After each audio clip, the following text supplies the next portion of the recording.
Perfecto, muy buenas tardes.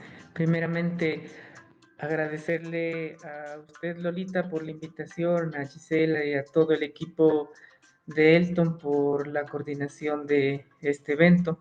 Nada más, no dejen de enviar sus preguntas. Vamos a hacer un corte de las preguntas a mitad de la presentación y también al final cualquier inquietud que se pueda absolver, pues sea muy bienvenida.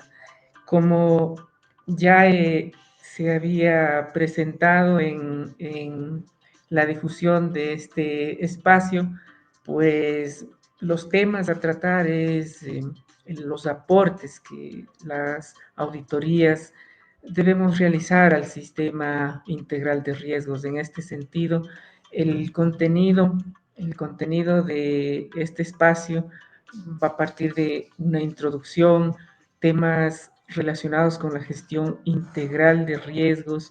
Vamos a analizar un poquito el riesgo de liquidez, el riesgo de crédito, el riesgo operativo, riesgo de mercado, riesgo ambiental y social, y puntualizaremos algunas conclusiones al finalizar. Eh, Sin más, el objetivo ya entrando a la parte de introducción, pues es que las auditorías agreguen valor al sistema integral de riesgos, que significa ir un poquito más allá de un checklist que lo tenemos en nuestros programas de auditoría. En ese sentido, todo el contenido que les he preparado para el día de hoy está con ese enfoque, ¿no? Desde el punto de vista del auditor, no como el área de riesgos, sino de esa tercera línea de defensa que nos establece la norma tanto de riesgo operativo como de riesgo de prevención de lavado de activos por parte de la superintendencia y lo que dicen los estándares internacionales en materia de auditoría interna para los auditores externos también, que somos la tercera línea de defensa. En una cooperativa, el aporte de los auditores, el aporte es clave, es traducir el riesgo en decisiones y desempeño.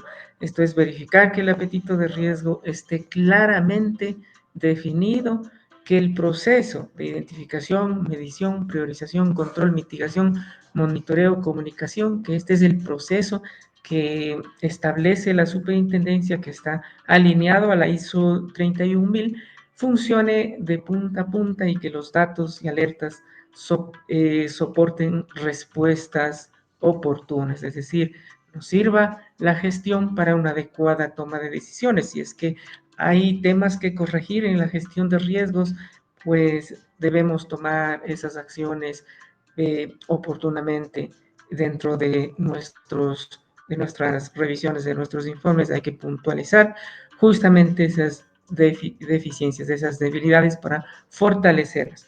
Al evaluar el diseño y efectividad operativa del sistema integral de gestión de riesgos, la auditoría naturalmente orienta la asignación de recursos, corrige las deficiencias de los modelos, fortalece la continuidad, la solvencia y reduce el costo del riesgo, protegiendo no solo a los socios, sino también, aparte de la institución, pues hay que verlo desde el punto de vista de todas las partes interesadas de la institución. Entonces, esto a manera de introducción y vamos a centrarnos de aquí en adelante en los temas propuestos en la introducción, iniciando con la gestión integral de riesgos.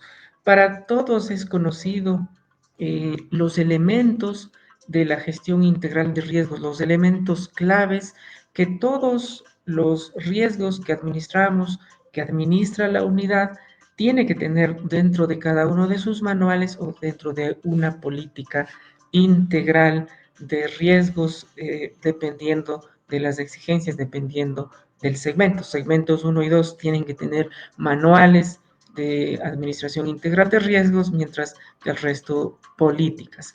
Ahora, eh, esta lámina que estoy presentando eh, primeramente parte de los riesgos que actualmente administramos como instituciones financieras, el riesgo de crédito, de liquidez, mercado operativo, legal, reputacional, estratégico, de conducta de mercado, el ambiental y social, de seguridad de la información y prevención de lavado de activos. Muchos de estos riesgos con normativa, pero algunos de estos, como por ejemplo el reputacional, el estratégico, no tienen normativa específica dentro de la superintendencia que sea tan clara como la de gestión de crédito, de liquidez u otros riesgos.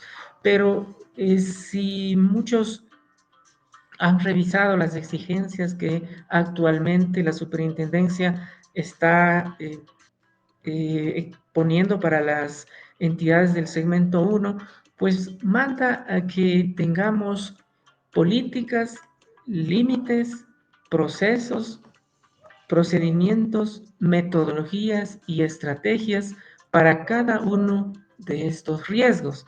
Es así que uno de las empresas obligadas a verificar que se cumpla con esto son las propias calificadoras de riesgo y también como responsables o de la unidad de riesgos, las unidades de riesgos tienen que remitir una estructura a la superintendencia en un formato que se ha establecido, eh, mencionando sobre estos 5 elementos claves de cada una de la administración de estos riesgos. Primero, con las políticas, ¿sí? En donde se establecen los objetivos, responsabilidades, roles, los reportes, los escalamientos, los sistemas de información, etcétera. Pero algo muy importante, ¿sí? Existiendo equilibrio entre riesgo y rentabilidad. Eso es clave cuando revisemos como auditores nuestros manuales, las políticas que se han definido, que estén alineadas a la realidad institucional, ¿sí? Que no sean de pronto modelos de estándares que tomamos como referente de otras instituciones, que no está mal tener una guía, pero si no está adaptada a la realidad de cada uno de nosotros, ninguna institución, así estemos en el mismo segmento, vamos a tener la misma característica, no tenemos la misma infraestructura, la misma estructura de personal, el estilo, estamos en ámbitos de influencia distintos, entonces las realidades de cada institución van a ser diferentes. Es así que ¿qué tenemos que fijarnos cuando evaluemos políticas institucionales? Es justamente eso, un equilibrio que existe un equilibrio entre riesgo y rentabilidad, no por tener el mejor manual de mi segmento, vamos a ponernos cosas inalcanzables, sino tenemos que aterrizar, las instituciones tienen que establecer esas políticas de acuerdo a incluso a su presupuesto, al costo-beneficio. Y esto que dice equilibrio entre riesgo y rentabilidad lo establece la propia normativa de la Junta en el capítulo 36, en la sección 3, donde se establece justamente las disposiciones para la administración integral de riesgos. Se habla de eso, de acoplarlas a nuestra realidad. Entonces, punto muy importante es evaluar esa realidad en nuestros manuales. Luego están los límites, que también se pide una declaración de límites en estos reportes que hay que enviar a la superintendencia. Fijar esos umbrales numéricos, los indicadores semaforizados, las métricas de alerta, el monitoreo permanente de su evolución y la excepción a los límites son cosas muy claves, ya que muchos administradores de riesgos o responsables de riesgos lo están haciendo de forma estática, es decir, presentan la realidad, cuánto es el indicador de morosidad, cuál es el indicador, cuáles son los de cobertura y otros límites de riesgos a la fecha, pero no de manera evolutiva. Entonces, esto es clave para una adecuada toma de decisiones para conocer el antecedente. Hay que conocer, para tomar decisiones tenemos que conocer la historia y esto es lo que nos exige la normativa, conocer la evolución. No basta con definir los límites e irlos administrando de forma estática, sino de forma dinámica con la evolución. Y muy clave también este último punto de la excepción a los límites. Tampoco podemos ser estrictos. Sabemos que en la gestión financiera existen circunstancias eh, que que pueden ser no previstas, pueden ser temporales, dificultades temporales que atraviese una institución, circunstancias que no por tales condiciones ameritan establecer planes de acción, sino más bien están explicadas por un comportamiento no esperado y que de pronto se espera la recuperación de tal indicador en 2, 3 días, en una semana, no más de 2 semanas. Esas excepciones a los límites para no tomar, no llenarnos de planes de acción que de pronto no son necesarios o resultan improcedentes, hay que puntualizarlos en los manuales. ¿Cuáles son esas reglas de excepción? Cuando existan estas circunstancias, cuando los indicadores a causa de estas circunstancias se salen de sus umbrales, pero que estos no permanezcan por más de X días. Como señalo, puede ser 5, 10, hasta 15 días, dependiendo de la circunstancia. Entonces, esta excepción tiene que estar normada dentro del capítulo de límites, tiene que estar fijada la política, quién establece esa excepción, si escala a la gerencia, si es que escala al comité CAIR o al consejo de administración. Entonces, este tipo de cosas a veces no nos fijamos y pasamos por alto cuando evaluamos los límites de riesgos. Luego están los procesos, trabajar con un enfoque a procesos, es decir, definiendo los flujos end-to-end, de punta a punta, los dueños, las entradas, las salidas, los KRIs que son distintos a los límites, ¿no? Son KRIs indicators, indicadores claves de riesgo y la frecuencia de cada una de estas revisiones. Naturalmente, todos los riesgos van a seguir el flujo de la ISO 31000. Es la metodología recomendada por la superintendencia. En la introducción estaba la de identificar, la de medir, controlar, mitigar, monitorear. Antes había una etapa de priorizar. Todas esas etapas del proceso de la gestión de riesgos lo define la ISO 31000 con algunas variantes, pero la gestión de riesgos en nuestras instituciones, el proceso de gestión de riesgos tiene que seguir este flujo del estándar de la ISO 31000, alineado al de la superintendencia. Y eso es a veces lo que no tenemos bien claro en nuestros manuales, cuál es ese proceso para la administración integral de riesgos.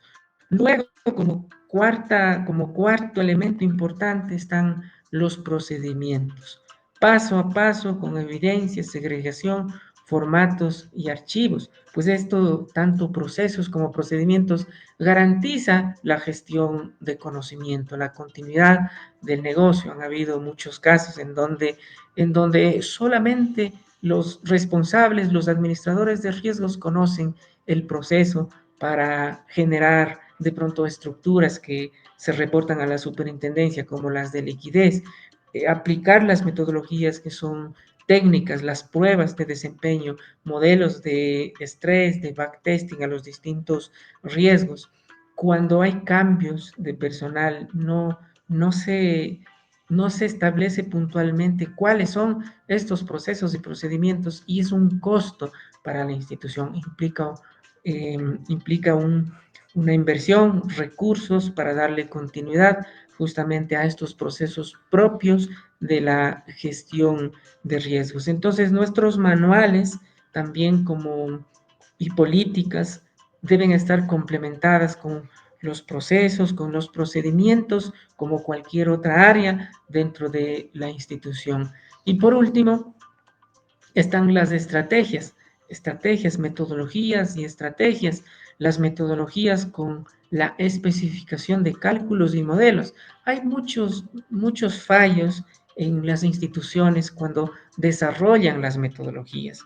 Los administradores de riesgos, las unidades de riesgos, toman como base las disposiciones de la superintendencia o de la junta, de las notas técnicas específicamente para los riesgos de liquidez y de mercado, en donde existen notas técnicas. Pero una metodología se robustece cuando yo incluyo componentes de mi institución, cuando le doy ese valor agregado de cómo se integran estas metodologías en nuestros sistemas de riesgos y con nuestros core financieros, cómo se comunican estas dos herramientas, estos dos sistemas de información para finalmente determinar las estructuras, los reportes, los flujos, los análisis, las pruebas que se tiene que hacer. Ahí se enriquece una metodología donde especifico yo los cálculos justamente de estos modelos.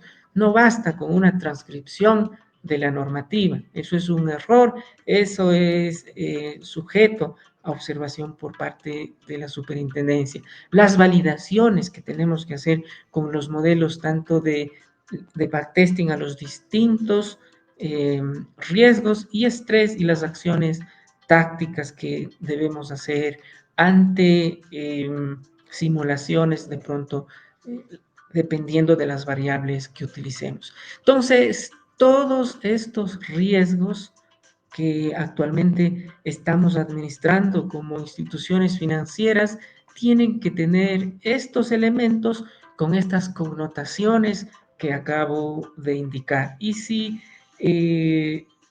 tenemos fallos en cada uno de estos, son los propios administradores o responsables de riesgos los que tienen que advertir tanto a la superintendencia como a sus calificadoras de riesgo. No obstante, claro está, si se ponen a evaluar los propios responsables del proceso, seguramente vamos a decir que están muy bien las políticas, que están muy bien los límites, los procesos, procedimientos y metodologías. Ahí es en donde entramos nosotros como auditores, como la tercera línea de defensa, para dar ese valor agregado y para evaluar cada uno de estos puntos y fortalecer a la unidad, para que sus propios resultados se vean luego reflejados en los informes, en una adecuada toma de decisiones y en una contribución que hacemos como profesionales tanto del área de riesgos como de auditoría a la institución, a los administradores como tal. Perfecto. Esto en materia de elementos claves de la gestión integral de riesgos. Centrándonos un poquito más en el proceso, justamente en esta etapa, en esta tercera o tercer elemento que nos exige que tengamos la superintendencia, eh, el proceso de la administración integral de riesgos ha sido establecido para seguir esta secuencia de identificación, medición, priorización, control, mitigación, monitoreo y comunicación. Esto es lo que nos puntualiza la Junta de Política y Regulación Financiera en su codificación y la propia superintendencia en algunas resoluciones. Si se fijan, esto está alineado totalmente a la ISO 31000. Entonces, cuando se formulan nuestros manuales, nuestras políticas, nuestros procesos, la base para poder justamente desarrollar estos documentos, que es el punto de partida para gestionar los riesgos de la institución, es tomar como referencia el marco de la ISO 31000. Y si nos fijamos, tiene el mismo ciclo que nos dice la superintendencia. Claro, está aquí parte del alcance, contexto y criterios, que es lo que yo señalaba inicialmente. Para poder definir justamente los límites, establecer las políticas, debemos analizar nuestra estructura, las condiciones de la institución, el tamaño, la complejidad de la propia institución, los recursos, el costo-beneficio, tenemos que definir esto para plasmarlo en nuestras políticas. Y luego está la identificación del riesgo, el análisis del riesgo, la valoración del riesgo, el tratamiento del riesgo, que es el proceso que ya conocemos. ¿Cómo identificamos los riesgos? Hay metodologías para identificar los eventos de riesgo. Y aquí valga la oportunidad, hay que identificar eventos de riesgo de cada uno de los riesgos que administramos, sean estos de crédito, liquidez, mercado, operativos. Hay muchas instituciones que actualmente están gestionando únicamente el riesgo operativo. Uno de los requerimientos de la superintendencia es, al menos para las entidades de los segmentos 1 y 2, es que mantengan una matriz de riesgo institucional en donde claramente estén establecidos los eventos de riesgo de los distintos tipos de riesgo, valga la redundancia, que administramos. Y el tratamiento que damos, ¿no es cierto? El tratamiento en función del riesgo residual, el tratamiento mediante planes de acción, los registros, que esto queda en matrices, queda en los propios planes de acción, en mapas de calor, en una serie de reportes que ya nos facilitan los softwares de riesgos y en los propios informes de las unidades o los responsables. Luego está la comunicación y consulta y finalmente el seguimiento y revisión, porque esto es un ciclo continuo, de mejora continua. Entonces, lo que significa estas flechitas que están en un círculo del proceso sugerido por la ISO 31000. Entonces, la gestión de riesgos es un tema continuo, no es un tema estático, esto no termina. El mundo es cambiante, la tecnología avanza y así mismo los procesos institucionales van cambiando. Entonces, esta gestión es continua.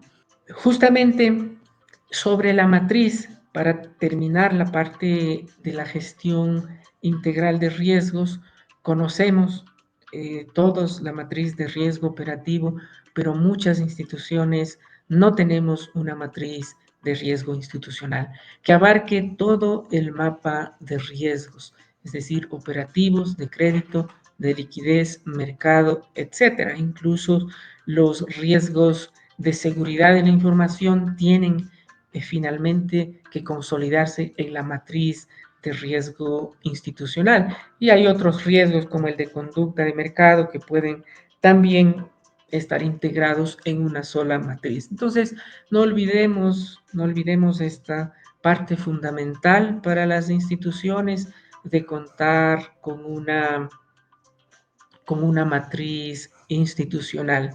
Vamos a continuación a centrarnos un poquito en la gestión del riesgo de liquidez.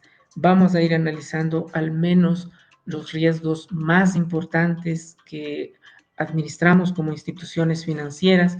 No nos va a dar tiempo para evaluar, analizar cada uno de los riesgos que vimos, más de 12 riesgos que la superintendencia pide que tengamos esos elementos que vimos en la primera lámina, pero sí los más relevantes, empezando con uno de los riesgos más sensibles en las instituciones, que es el riesgo de liquidez y que actualmente eh, es un común en el sistema financiero.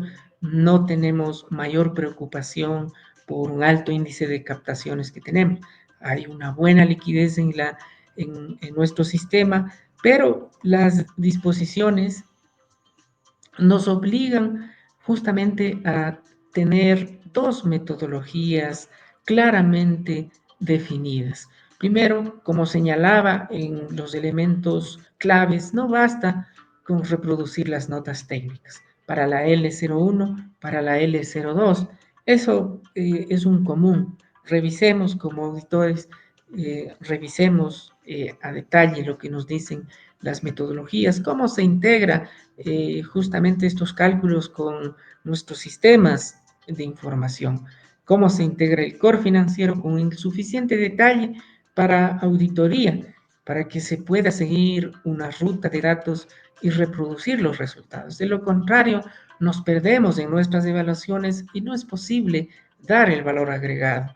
Ahí lo que nos toca es nada más aceptar los cálculos que nos presentan las unidades de riesgos y no vamos hacia con un pasito más allá en evaluar si las metodologías son correctas o no. Claro está, el punto de partida que nos ha dado la superintendencia son las notas técnicas. Se debe cumplir con eso, pero puede darse la casualidad al menos que en la liquidez estructural sea necesario para la institución, dependiendo de las características, utilizar otra metodología. Y recuerden que hay esa potestad para las instituciones, siempre y cuando esta metodología sea aprobada por la superintendencia. Si la volatilidad que estamos calculando, la que estamos presentando, no se ajusta a nuestra realidad institucional, podemos plantear una metodología distinta a la que está, a la que nos pone la nota técnica. Entonces ahí se establecen cálculos de volatilidad, cómo está el coeficiente de correlación, cómo está el cálculo del VaR de liquidez, cómo calculamos los mayores depositantes. Estamos dando un seguimiento al indicador mínimo de liquidez, que para las entidades de los segmentos 1, 2 y 3 no está establecido un límite mínimo, pero para las entidades de los segmentos 4 y 5 me parece que es un 8 y un 6%, pero le hemos puesto un límite como áreas de riesgos. Se ha puesto un límite a esto al margen de que la superintendencia no nos establece un mínimo. Por iniciativa de las instituciones puede ser necesario. Tal vez ahora no lo miremos de esa manera por las condiciones en las que nos encontramos como instituciones. El riesgo de liquidez no es una preocupación ahora, actualmente. Y la propia disponibilidad de la información. ¿Cómo se comunican nuestras herramientas? ¿Qué insumo le estamos dando a nuestros sistemas de riesgos para poder calcular esta información? ¿Podemos mejorar algo más si es que nuestros sistemas nos están en la capacidad de recibir información que provenga del transaccional, que puede ser más efectivo para calcular los indicadores de volatilidad? ¿O simplemente estamos confiándonos de los resultados que nos dan las unidades? Entonces, estas metodologías tienen que tener justamente ese detalle y no limitarse a la nota técnica de la superintendencia.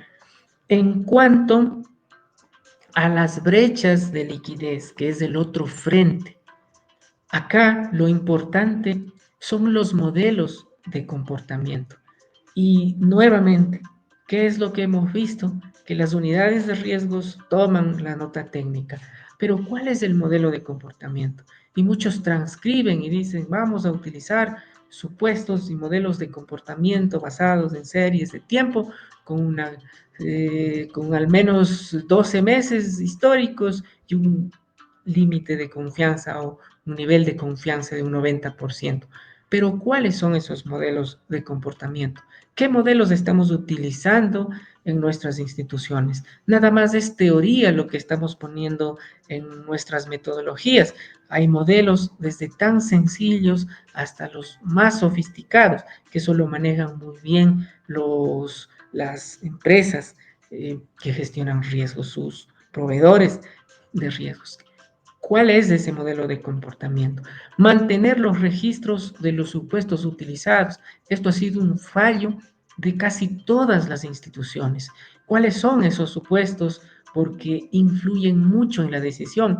Recuerden que, si bien es cierto, hay tres escenarios en brechas de liquidez: el contractual, el esperado y el dinámico, pero al que mayor relevancia se le da es al esperado, pues en el esperado están los supuestos basados en estadística, y la matemática y la estadística no mienten, pero si esa matemática y estadística no está bien documentada, no tenemos estos registros. Cuando se pregunta cuáles son los supuestos, muchos miran la cara al proveedor de riesgos cuando son las propias unidades las que deben tener un histórico, una data y al menos mantener lo básico que pide la superintendencia, que por ahí se expuso una tablita para que mensualmente se tengan estos datos. ¿Y cómo están construidos estos datos? Hay 5 supuestos que utilizamos, que son 3 en cartera y 2 en plazos fijos, que son los relevantes, en especial la tasa de innovación de plazos fijos y morosidad, que son supuestos que dan un giro radical al escenario contractual. La estimación, otro punto, la estimación de la porción volátil de los depósitos a la vista. Se lo debe hacer en base a una metodología. ¿Cuál es esa metodología? Hacia allá apuntemos como auditores. ¿Cuál es esa metodología que se está utilizando para estimar la porción volátil y estable? Recordando que la porción volátil debe estar registrada en las primeras bandas, en las primeras 3 bandas. ¿Cómo se hace esa distribución? ¿Cuál es esa metodología? Tenemos que evaluar y conocer esa data y luego la propia metodología. Las proyecciones del movimiento neto patrimonial. Tenemos que hacer proyecciones basadas en qué, cuál es ese modelo estadístico que estamos utilizando y también las proyecciones para los ingresos no financieros y los gastos de operación. Estos temas son muy claves dentro del modelo de brechas de liquidez. Debe estar sustentado en la metodología y esas pruebas son las que tenemos que realizar como auditores. Si efectivamente la nota técnica o la metodología de mi institución tiene bien documentado esto, pues como auditores nos compete realizar una prueba a eso, una prueba de validación. Entonces ahí nos podemos dar cuenta de la certeza de los cálculos o a su vez sugerirles a los administradores o responsables de las unidades de riesgos ajustes a las metodologías y viene pues con sí en sí el valor agregado que damos como auditores al sistema de gestión integral de riesgos. Finalmente, conocemos en riesgo de liquidez, conocemos que debemos ejecutar pruebas de robustez, 2 pruebas específicamente, stress testing y backtesting.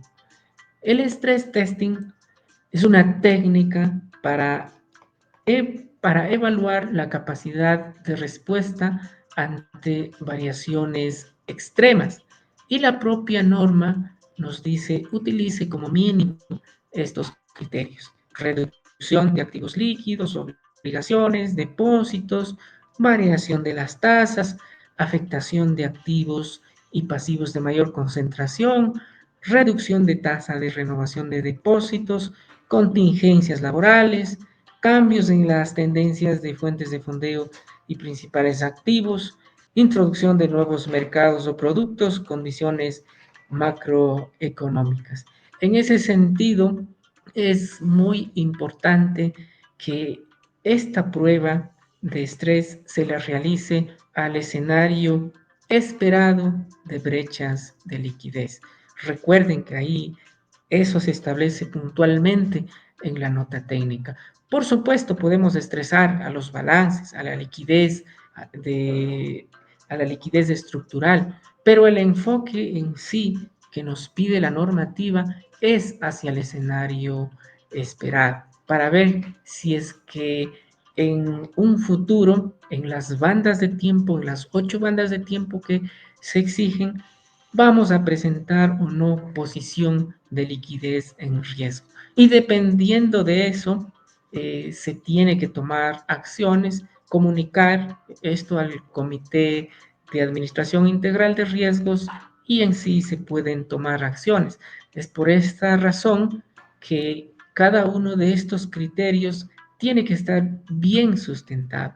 No es poner por poner. ¿Por qué pusimos la variación de tasa de un 1%, de un 2, de un 3, de un 5? ¿Por qué hemos utilizado una tasa de morosidad de un 5, 10?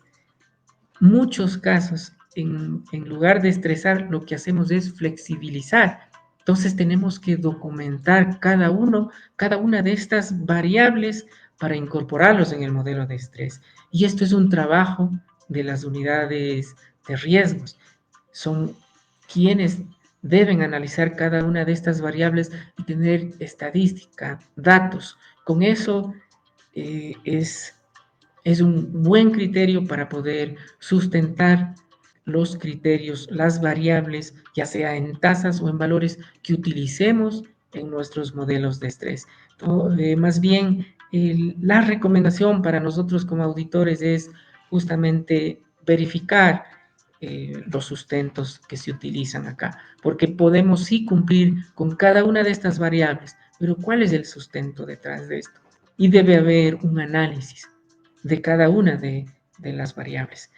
Luego está el backtesting, que es una técnica que nos sirve para evaluar la efectividad de los modelos utilizados y mejorarlos. Las políticas y procedimientos deben estar documentados. ¿Cómo hacemos la prueba de backtesting? Solo el responsable de riesgos lo sabe. Y ahí, ahí se presentan contingentes, ¿no?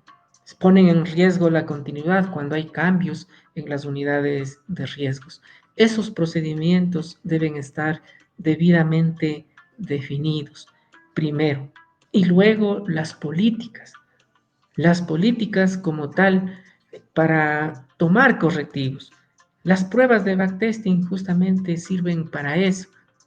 Si nuestros modelos predicen que no va a haber posición de liquidez en riesgo y al aplicar una prueba de testeo resulta que la realidad es distinta, ¿cuál es la decisión que tomamos como institución? Esas políticas deben estar debidamente definidas y a veces hay que establecer rangos de tolerancia, porque también no vamos a ser estrictos. Si es que hay predicciones que me indican que vamos a tener de pronto una brecha más o menos de 1 millón, y si la realidad al realizar una prueba de backtesting me dice que la brecha es de 1.100.000, pues la diferencia más o menos es inmaterial. Pero ¿cuál es ese porcentaje aceptable para la institución? ¿Qué pasa si la realidad cuando realizamos la prueba de backtesting resulta que no es 1 millón sino 5 millones? Pues ahí hay algo que corregir en nuestros modelos.